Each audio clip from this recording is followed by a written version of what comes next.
এই দেন কত চমৎকার একটা ব্রাজিলের একটা ফ্ল্যাগ আনছে এরা। এই উপরে আবার আছে এই বাংলাদেশের এই পতাকাটা। এটা আমরা বাড়ির সামনে লাগাইবো, বাড়িতে একটা গাছ আছে বড় গাছ। আনার মূল উদ্দেশ্যটা কিটা? মূল উদ্দেশ্য সামনে ফিফা ওয়ার্ল্ড কাপ আইছে 2022 এর 2022 না 2026 সরি 2026 এর রাখলা না দল শুধু একটা ওই ব্রাজিল। ব্রাজিল 5 বারের চ্যাম্পিয়ন নেইমার। নেইমার কত বছর ধরে খেলে? নেইমার তো খেলে আজকে 2010 সাল থেকে খেলে। 2010 সাল থেকে খেলে। তো এই নেইমারের বাবার নাম কি তাকে চাইন? নেইমারের বাবার নাম কি আমি জানি না। বাবা এইটা কত নিছে ফ্ল্যাগটা?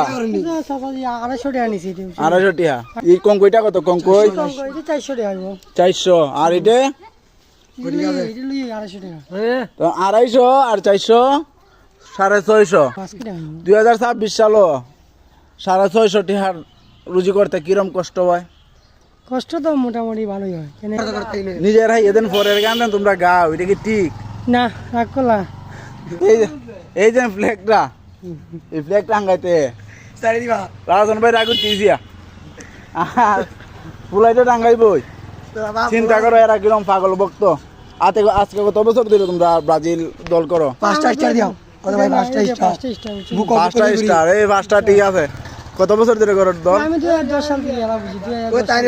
2010 সাল থেকে।